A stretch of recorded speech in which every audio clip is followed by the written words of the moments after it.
ਕਰਮ ਦਾ ਧਰਮ ਦੇ ਨਾਲੋਂ ਜ਼ਿਆਦਾ ਮਹੱਤਵ ਹੈ। ਕਰਮ ਦਾ, ਜਿਹੜੇ ਕਰਮ ਅਸੀਂ ਕਰਦੇ ਹਾਂ ਨਾ, ਕਰਮਾਂ ਦਾ ਧਰਮ ਦੇ ਨਾਲੋਂ ਜ਼ਿਆਦਾ ਮਹੱਤਵ ਹੈ। ਕਿਉਂਕਿ ਧਰਮ ਕਮਾ ਕੇ ਰੱਬ ਕੋਲੋਂ ਮੰਗਣਾ ਪੈਂਦਾ ਹੈ, ਪਰ ਜੇ ਕਰਮ ਚੰਗੇ ਕਰੋਗੇ ਨਾ, ਰੱਬ ਆਪੇ ਝੋਲੀਆਂ ਭਰ ਦਿੰਦਾ ਹੈ। ਧੰਨ ਗੁਰੂ ਰਾਮਦਾਸ ਜੀ, ਧੰਨ ਗੁਰੂ ਰਾਮਦਾਸ ਜੀ। ਕਰਮ ਦਾ ਧਰਮ ਦੇ ਨਾਲੋਂ ਜ਼ਿਆਦਾ ਮਹੱਤਵ ਹੈ, ਮਹੱਤਵ। ਇਸੇ ਲਈ ਤੇ ਮੈਂ ਰੋਜ਼ ਕਹਿੰਦਾ, ਚੰਗੇ ਬੰਦੇ ਬਣੋ, ਨੇਕ ਇਨਸਾਨ ਬਣੋ। ਸਿੱਖ, ਹਿੰਦੂ, ਮੁਸਲਮਾਨ, ਈਸਾਈ, ਇਹ ਸਾਰੀਆਂ ਚੀਜ਼ਾਂ ਬਾਅਦ ਦੀਆਂ ਨੇ, ਅਸੀਂ ਬਾਅਦ ਚੋਂ ਆ। ਪਹਿਲੇ ਚੰਗੇ ਬੰਦੇ ਬਣ ਜੋ। ਆਖੋ ਧੰਨ ਗੁਰੂ ਰਾਮਦਾਸ ਜੀ, ਧੰਨ ਗੁਰੂ ਰਾਮਦਾਸ ਜੀ। ਪਿਓਰ ਨ ਲਖੋ ਨੇ ਜੀ, ਧੰਨ ਬਾਬਾ ਦੀਪ ਸਿੰਘ, ਧੰਨ ਬਾਬਾ ਦੀਪ ਸਿੰਘ। ਚੰਗੇ ਕਰਮ ਕਰਨੇ ਨਾ ਛੱਡੋ, ਆਪਣੇ ਕਰਮ ਸਹੀ ਢੰਗ ਦੇ ਨਾਲ ਭੁਗਤਾਓ। ਕਰਮ ਔਰ ਸੱਚਾਈ ਹੈ।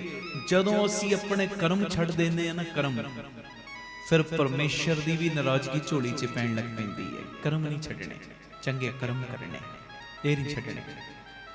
ਤੁਸੀਂ ਸਿਆਣੇ ਹੋ, ਮੈਂ ਕਈ ਵਾਰੀ ਇਹ ਮਿਸਾਲ ਤੁਹਾਨੂੰ ਦਿੱਤੀ ਹੈ। ਹੁਣ ਇਹ ਪੱਖਾ ਚੱਲ ਰਿਹਾ, ਪੱਖੇ ਦਾ ਕਰਮ ਕੀ ਹੈ?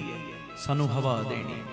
ਜਦੋਂ ਇਹਨੇ ਕਰਮ ਕਰਨਾ ਛੱਡ ਦਿੱਤਾ, ਇਹਨੇ ਹਵਾ ਦੇਣੀ ਬੰਦ ਕੀਤੀ, ਅਸੀਂ ਇਹਨੂੰ ਮਕੈਨਿਕ ਦੇ ਕੋਲ ਖੜਾਂਗੇ, ਠੀਕ ਕਰਾਵਾਂਗੇ। ਜੇ ਫਿਰ ਵੀ ਠੀਕ ਨਹੀਂ ਹੋਏਗਾ, ਫਿਰ ਨਵਾਂ ਲਾ ਦੇਵਾਂਗੇ, ਕਿਉਂਕਿ ਇਹ ਆਪਣਾ ਕਰਮ ਭੁੱਲ ਗਿਆ।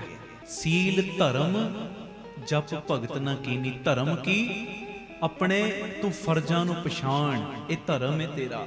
ਚੰਗੇ ਕਰਮ ਕਰ, ਇਹ ਤੇਰਾ ਧਰਮ ਹੈ।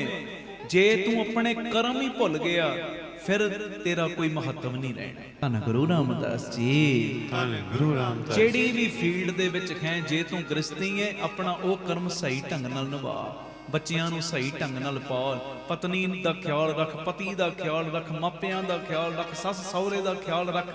ਆਪਣਾ ਕਰਮ ਸਹੀ ਕਰ ਲੈ। ਜਦੋਂ ਤੂੰ ਕਰਮ ਸਹੀ ਕਰੇਗਾ ਨਾ, ਕਰਮ, ਫਿਰ ਤੈਨੂੰ ਰੱਬ ਕੋਲੋਂ ਮੰਗਣ ਦੀ ਲੋੜ ਨਹੀਂ ਪੈਣੀ। ਰੱਬ ਨੇ ਤੇਰੀਆਂ ਝੋਲੀਆਂ ਆਪੇ ਭਰਨੀਆਂ ਸ਼ੁਰੂ ਕਰ ਦੇਣੀਆਂ। ਧੰਨ ਗੁਰੂ ਰਾਮਦਾਸ ਜੀ, ਧੰਨ ਗੁਰੂ ਰਾਮਦਾਸ ਜੀ।